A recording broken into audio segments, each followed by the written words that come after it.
Welcome back, MLG Finals 2015. See DT take a crazy uplink there. Got a little close on there. Detroit against Faze. Yeah, got a very close deep actually. Wow. Final sort second. of a slow game for the majority of it, but you know, the last minute or so, Faze was like, wild. hey, we want to get this 3-0. They were almost able to Just that force rebound it to an score overtime. from DT that ended up saving them, right? Exactly. When Super Faze got close. control of their base originally, they had one player set up at the drone. I believe it was Watson who threw it to another teammate, Diabolic, coming around the back. He was able to put in for 2. And you said it correctly, that last sort of play from Enable, we saw him hesitate at those school steps for a good 2-3 seconds. Maybe if he just went that 1 second earlier, that was the second where he got shot around that pillar. Attach had enough time to jump it in. Attach got the double kill. If he would have been there just 1 second faster, he would have took more of the shots. Attach would have, you know, got the kills. It would have been a good one. And now we go over to a Drift hardpoint for game number 4. If you're just joining us, Faze won the first 2 games in commanding fashion. It was a 250 win on the first hardpoint. Second map was a 6-0 in the SND.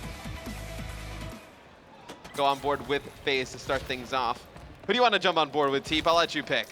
I like sticking on Enable right here. He's in a pretty tough spot on this glass side of the map, trying to get this first player. Does get it. Top control is a very tough gunfight, though. Going to expect him not to fight that very directly unless he has some tacticals to work with. Good job from Enable. Just doesn't need to fight that gunfight at all. Just make sure no players can go up on that left side. Now contesting the hill, but looks like Diabolic was able to get those 2 kills and get the initial time on this top glass hill. Needs to just make sure he sits in the corner just like this so he cannot get naded and push from a player like that. Good stuff from Enable, contesting up top though.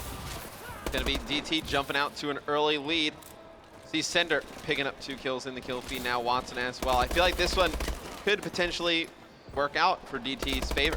In a map that definitely new DLC map added in.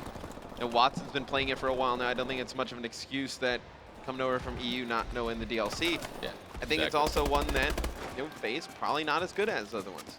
Yeah, I completely agree with you there.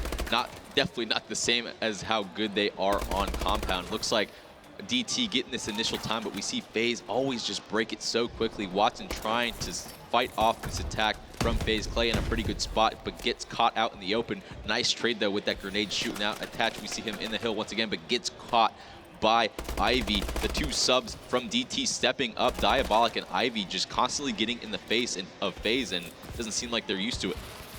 Yesterday, I mean, we saw just a lights out performance all day long from Faze. Could they be thrown off a little bit by losing that map? I mean, they really haven't had a challenge up until this point. You see, Attach got off to a really bad start here now. 1-5, just trying to play his life in the hill. He's going to be able to pick up 1. Has more players just flooding in from every angle. He's going to be able to pick up a second. There's another player challenging from the left. Just not enough eyes for Attach able to see all of that happen. So Faze brings it right back. They're going to take the lead here, going into hill number 3. I feel like this is the most important one, Teep, on this map. Break it down. Why is this the most important hill on Drift? I completely agree with you, and the reason it's so important is it sets you up for the 4th one as well. If you're able to get this top snow control like we see Attach sneaking in from this backdoor behind them, though, huge win in the hill, makes the other players from DT have to rotate into the hill. Great plays from Attach and Zuma right there to break in, but looks like DT is there to answer. But looks like Faze is able to get up top. 1 player sitting at that top snow, sort of being that anchor that we saw in Black Ops 2, and that's why I feel like this map works so well for hardpoint. You can set up top and retain those spawns with a bow. Yeah, it was Clay set up for those spawns. He's going to get taken out by Sender.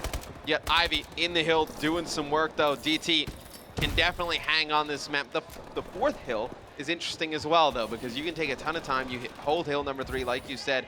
You move over to number 4. It's pretty easy to lock down that front side of the mall. If you're able to do that, I think that's huge. It's going to be Attached, jumping in, picking up 1. Clay in the kill feed as well. It's all Faze, and it seems as though they have control of this 4th hill.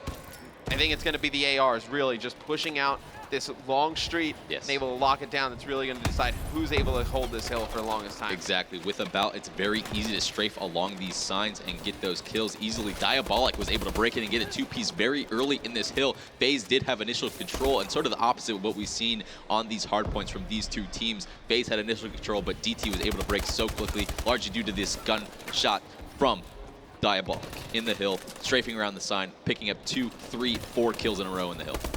Watson's going to dive in, try and give him some help. He's going to be able to take out Clay. As another player in front of him. Amazing snapshot right there by Watson. He's just going to push all the way in the back, try and control this for DT. And DT looks like they're going to be taking a pretty nice lead going into this final hill. What's your opinion on the last hill? We see some teams they're able to take chunks of time on. Sometimes it's really split.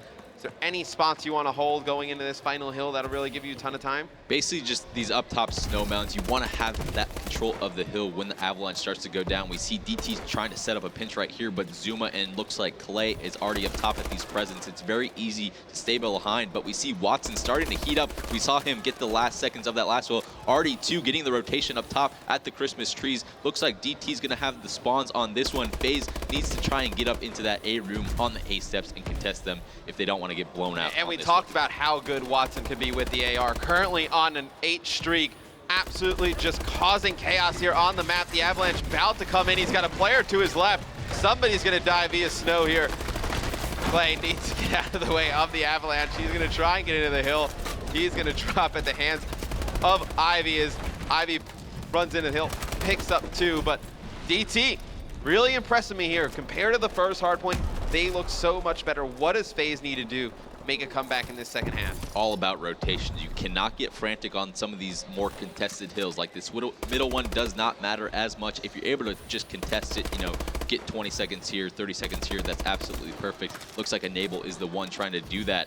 Huge 2-piece from Ivy. Watson picking up the third. Looks like DT switching control once again. And this is the type of style I was talking about before. When teams get a setup on Faze, they kind of struggle at times. Attach and Zuma play so much faster than the other two on the team, so it's kind of tough. They're in these 1v1 gunfights, and if it doesn't go your way, you can definitely get punished for it. Ivy with another 2-piece, another huge gunfight in the hill. Ivy going off, 3 kills before finally getting taken out, but Watson filing behind him. Well, we can definitely speak on that a little bit. You know, when you're trying to break hills, you all need to play on the same level. That was one of the things during Black Ops 2 that I thought we did differently than other teams, is we never ran extreme condition, because you always had, you know, one player with an extreme, one player with not. Then they're moving at different speeds. Awkward times. It creates awkward gunfights, and just you're just not able to play with your team. Exactly. So I think now you see Faze, once they get into this kind of where they have to break, they get out of sync a little bit. Attached sometimes, he just starts flying in there on his own, gets like a little overconfident, just starts to dart in there.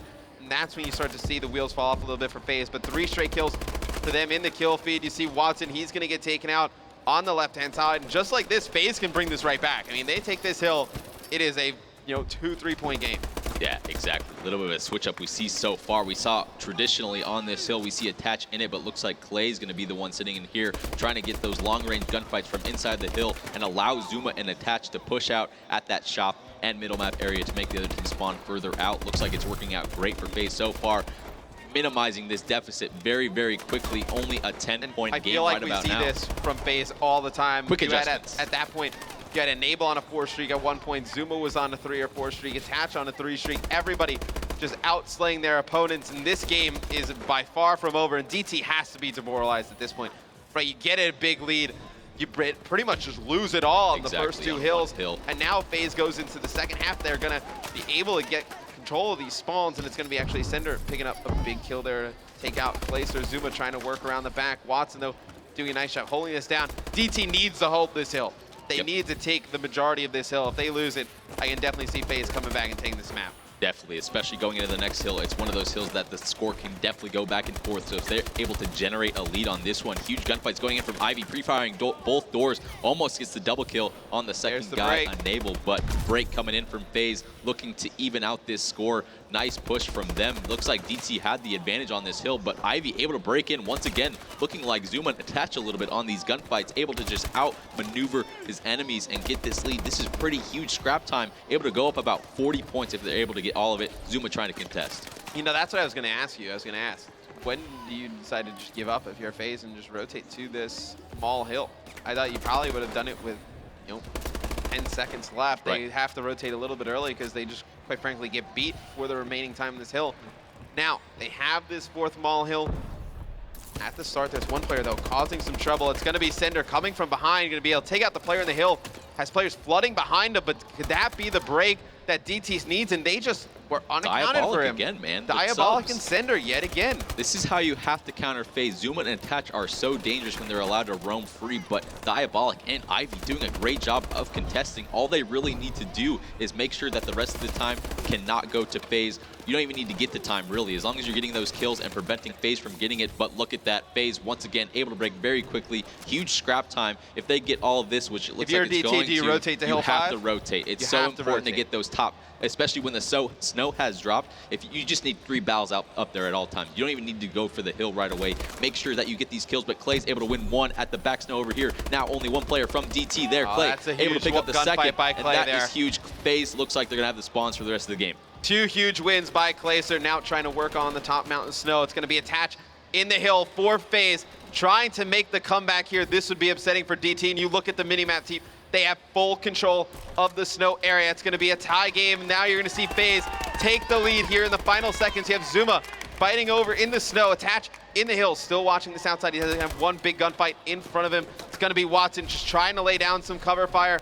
Attach gonna get pushed, but you see the ARs of Faze coming up big here. Attach gonna be able to pick up 1, not gonna be able to pick up the second. It's gonna be Zuma though, darting into the hill, and a comeback yet again from Faze right there on the last 2 hills, able to come back and take this one. Just an amazing finish from the guys on Faze. Clay though, winning those 2 huge battles up top with the AR. Fights. Faze just played it so much smarter. They said, we don't need the hill, and they knew that the spawns are way more important. Like I said, if you get 3 battles up top on those snow mounds, the sort of hills up there, they were able to do it instantly. If you just have those 3 people posted up, you're not going to lose spawn. Those were the 2 biggest gunfights. And they just left Attach in the hill. Attach was isolated in the hill, but it does not matter. Yeah. DT spawns out in the middle of the map at those sort of B ramps. You have to make a decision whether you're going to jump up A room, just completely unfavorable gunfights. Faze, we see them clutch up once again, and wow, a little bit of a tough slaying battle for them on that one, but they stepped it up when it counts. Still able to manage 3 players going positive.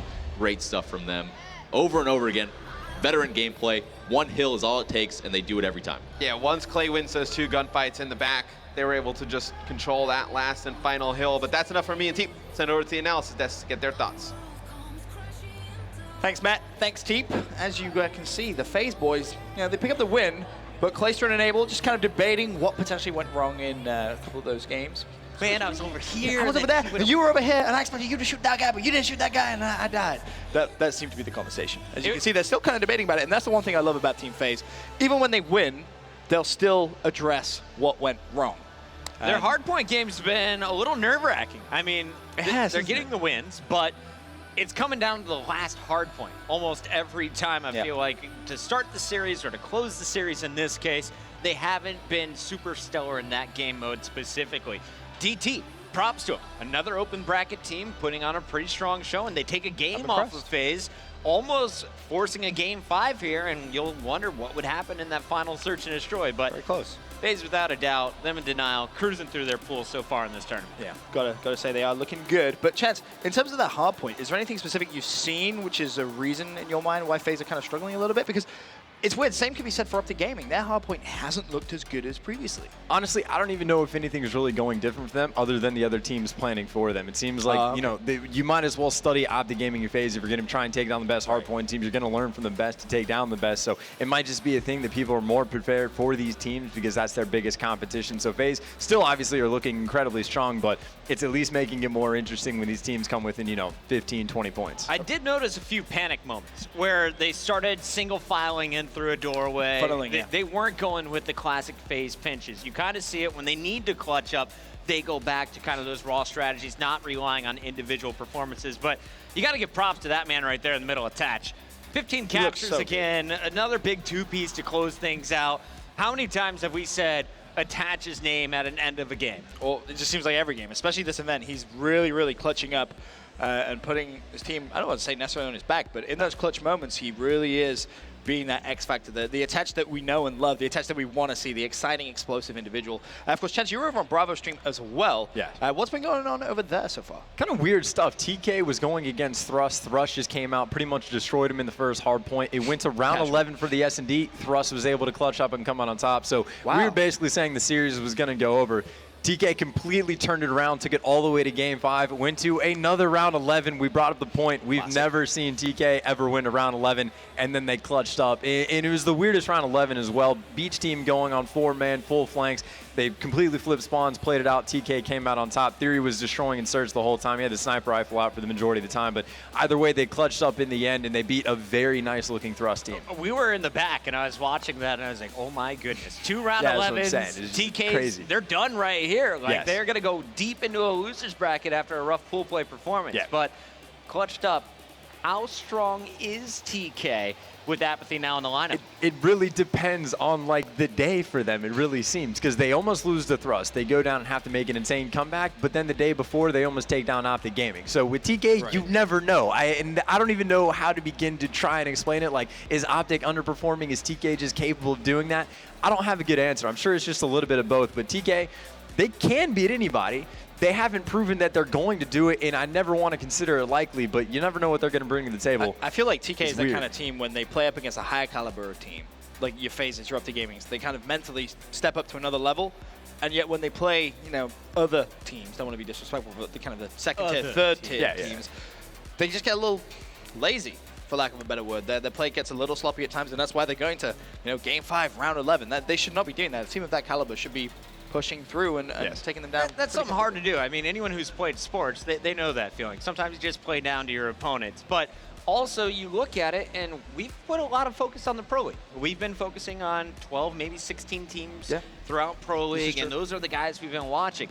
All these other players, they have still been grinding. These open bracket squads looking pretty strong. I think, you know, you've seen DT. I think you have to keep Thrust in the equation as well. Justice. You don't know what's going to happen today. It's still a lot of games to still happen in pool play. In a weird way, I think that maybe might give them an advantage. Normally you say, you know, the open bracket teams, they want to play against the top teams to learn. But I feel like in this case, it's almost as if they're coming in with this whole playbook, which no one's seen before, and they can go up against the top teams and try and cause upsets because the top teams just aren't used to playing against that playstyle. So potentially could work out in their favor, though, as you said, still a lot more games to go before we get to our winners bracket. We actually have Mr. X down on the floor with Enable for an interview. Down to you guys. Thanks, guys. I'm down here with Enable on the floor. You guys just beat DT. 3-1 victory. We'll talk a little bit about, you know, we'll start in Game 3. Game 1 and 2 weren't too close. Game 3, the uplink. Final seconds, you had the drone. What was going through your mind? What happened there when you guys didn't score? Yeah, well, we were down by a dunk with about 10 seconds left, so we knew we had to make something happen if we wanted to go to OT. We kind of just rushed it to, you know, kind of like the Hail Mary play. Ended up not working out. But that whole game, we wanted to try something new since it's pool play, and it didn't really work out, so now we know that we can't do that in the future. Yeah, definitely didn't work out as DT ended up taking that uplink. And then going into game number 4, Drift, you guys are down, going into the final hill. What was really the comms like? What were you guys trying to do there to get control of it? We were just trying to keep calm as much as possible. We start off very slow. They played amazing in the beginning, and we knew we could fight back into the game, and we knew we're really good at holding that last hill. So we were just trying to keep composed and go into that last hill and hold the whole hill, and we did. And then now you guys look dominant all weekend long, going into the championship bracket. How do you guys feel? Anybody you're trying to play, anybody you're trying to avoid? I feel great. We're playing pretty solid right now. There's a lot of good teams. I wouldn't say we're trying to avoid anyone or play anyone necessarily. We're looking at everyone. You know, we're just excited to play for first. All right, guys. Well, we're going to take a quick break, and at 1:15 Central Time, we're going to come back with Optic Gaming against Thrust, so stay tuned.